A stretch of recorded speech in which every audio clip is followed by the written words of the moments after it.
I used to be terrified to call the pizza delivery service. I was terrified to have this moment where I'm not sure what the expectation is on the other side. Do they need my telephone number first? Do they need the address? Do they want my pizza order?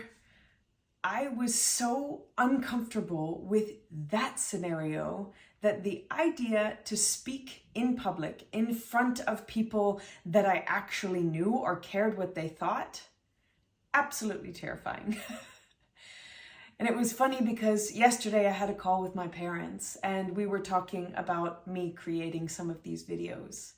And over the years, she laughs because she's made the comment so many times, you know, it's funny to think of my little girl who used to be terrified to order a pizza, or especially in some of the later years of my school, I ended up having to present new speakers in front of the entire student body. And every time I would get up in front of them, I would have a bubble in my throat and I sounded like a chipmunk until I could clear my throat. But for an entire year almost, I felt so uncomfortable every time I stood in front of people. I was terrified. Now, one of the really fascinating things is nowadays, I love standing in front of people. I love connecting with people that I don't know. I love connecting with people that I want to get to know better, whereas that used to be terrifying to me. Because when you want to get to know somebody, there's actually something to lose, right? So I had this scenario the other day with a client where he was looking to have kind of an intense conversation with one of his colleagues who's a few levels above him. And it was for pitching a new idea.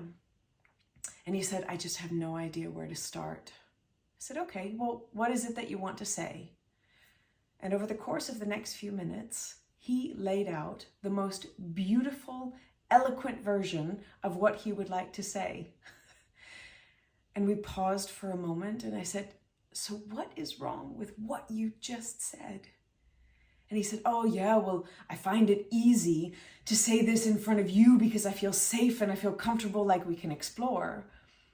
But to do that in front of this colleague, no, it's too scary. I can't do it. And what in essence is happening is that we don't feel at ease. He feels at ease with me because he knows it's a safe space.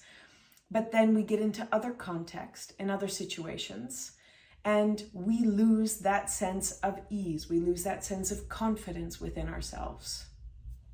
That's why this work is so fascinating, because creating a mind that is resilient and connected means that it's creating a mind that feels at ease within itself, that is not reliant on the external circumstances to determine whether I feel okay or not. That's sort of the meaning behind inner architecture, making this structure strong enough. So for many of you, you've got this myth inside of your head that just says, I can't connect and communicate in the way that I want because it's too hard, it's too difficult, I don't have the right words, I'm lacking the skill, I'm not like them.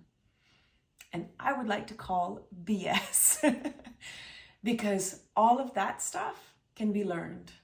The biggest aspect is desire to connect. And then the second is to get curious about how to get this calm and to create a mind that is decluttered enough to be at ease with itself so that you can talk to your partner or your friend or a colleague that you really trust with the same ease as you do a potential client, your boss, or even a crowd of 500 people. So I'm curious if some of you have some of your own stories of recognizing that you're able to connect a little bit better than what you actually imagined. And if you're willing to have a little bit of that conscious rebellion, to question that old identity and image of yourself, that you're not very good at speaking or connecting or pitching, and to ask, what if? What if I bring a little bit more stability here and a little bit more ease to my own mind? What might I actually be capable of?